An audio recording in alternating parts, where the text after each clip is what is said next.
Hello दोस्तों, welcome to my YouTube channel and I am your revision partner. और आज हम पढ़ने जा रहे हैं थर्मोडायनेमिक प्रोसेसेस में से पॉलीट्रॉपिक प्रोसेस। तो देखिए स्टूडेंट, अभी तक हमने स्टैंडर्ड प्रोसेसेस पढ़ी, आइसोकोरिक, आइसोबैरिक, आइसोथर्मल, एडियाबैटिक और इनकी इक्वेशन भी। और अब हम एक ऐसी इक्वेशन देखेंगे जिसमें उस इक्वेशन के अंदर यदि अगर हम वैल्यूज़ बदलते रहें तो वो सभी स्टैंडर्ड प्रोसेसेस को एक साथ रिप्रेजेंट करने के काम आती है। तो यदि हम यहाँ पर तो हम लिख रहे हैं P V N is equals to constant. ये इक्वेशन है पॉलीट्रॉपिक प्रोसेस की। यहाँ पर एन होता है पॉलीट्रॉपिक इंडेक्स और उसको हम लिखते हैं N is equals to C P by C V. यदि अगर हम एन को लिखते हैं 0 तो ये प्रोसेस रिप्रेजेंट करेगी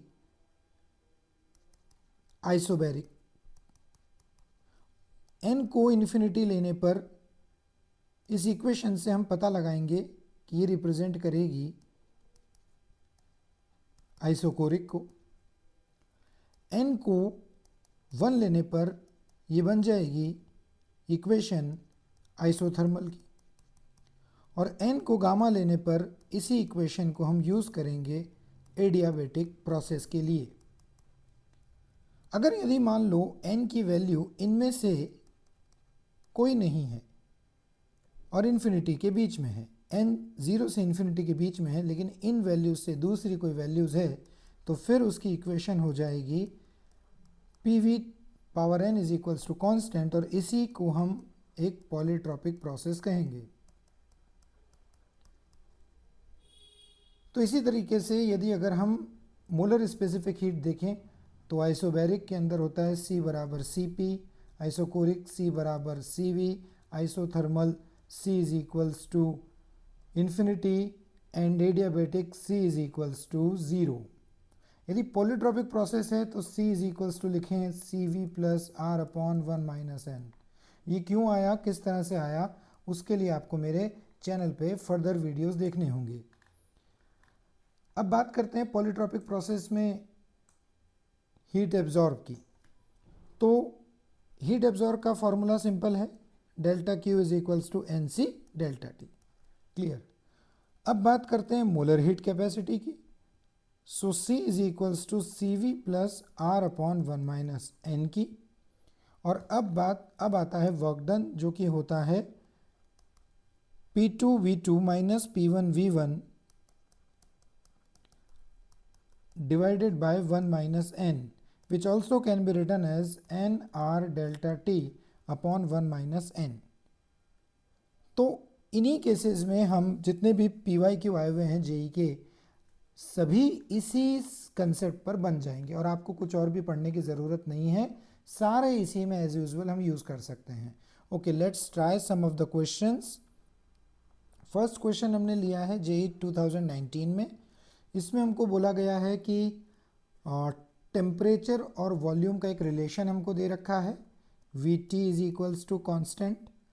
1 मोल गैस है, मोनोएटमिक, और हमसे पूछा गया है हीट एब्जॉर्ब। अभी हमने देखा हीट एब्जॉर्ब होती है delta Q is equals to N C delta T. N हमको दे रखा है 1 और डेल्टा टी भी हमको गिवन है। तो यदि हम C निकाल दें, जो कि होता है C V plus R upon 1 minus N, तो हम डेल्टा क्यू निकाल सकते हैं। सी वी की वैल्यू हम देखेंगे 3/2 आर होगी plus R upon 1 minus N. तो अब यहाँ पर हम एन निकालने के लिए वर्कआउट करेंगे। तो V T is equals to constant हमें दिया हुआ है क्वेश्चन के अंदर, और हम जानते हैं कि P V is equals to N R T होता है, यानी T is proportional to P V. T को रिप्लेस करेंगे पी वी से, P V square is equals to K will be our equation. इसको जनरल इक्वेशन से जब compare करेंगे, P V N is equals to constant, तो हमारे पास N निकल के आने वाला है 2, और इस तरह से हमारा C बन जाएगा 3/2 R plus R upon 1 minus 2, and that is equals to R/2।